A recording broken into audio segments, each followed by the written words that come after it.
Bien, c'est sûr qu'il y a plusieurs femmes qui, dans la nature, sont polyandres. Dans des exemples animaux, par exemple, chez les fauvettes, chez le jacana. La femelle jacana, en fait, ce qu'elle fait, elle va aller pondre un œuf dans le nid que le mâle lui a construit. Et après ça, elle va lui dire « Bye bye, occupe-toi du petit, je m'en vais dans un autre nid. Bon, chez les babouins, il y a le gros mâle dominant qui est le seul, supposément, à se farcir les femelles. Mais la femelle babouin, dès que le gros mâle a le dos tourné, elle s'en va voir le petit jeune d'à côté. Elle ne s'en prive pas.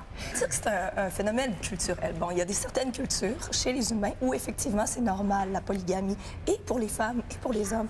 Entre autres en Amérique du Sud, il y a des tribus, par exemple, qui, lorsque la femme est enceinte, elle décrit en fait le père principal et elle nomme des pères secondaires.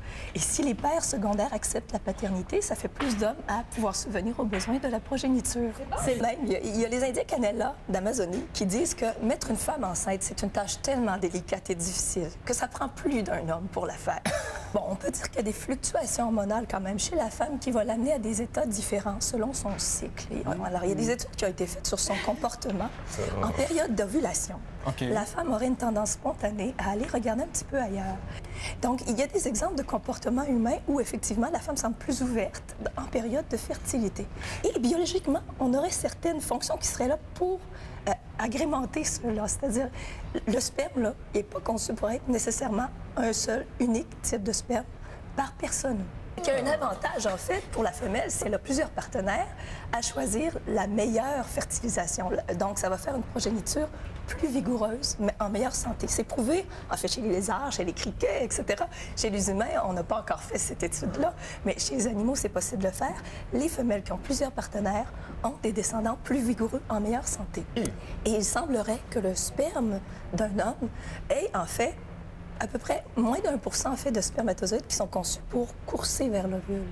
Le reste des spermatozoïdes sont prévus pour combattre les rivaux.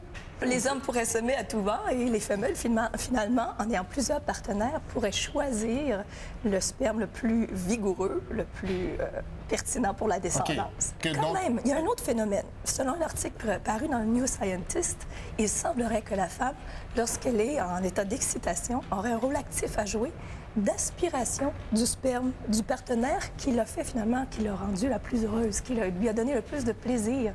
Donc, si elle a plusieurs partenaires, le moment où elle a l'orgasme est un moment où elle va aspirer plus de liquide? Plus de liquide, et donc les spermatozoïdes, et les amener activement jusqu'à son ovule. Et celui de l'amant qui lui aura fait le plus de plaisir.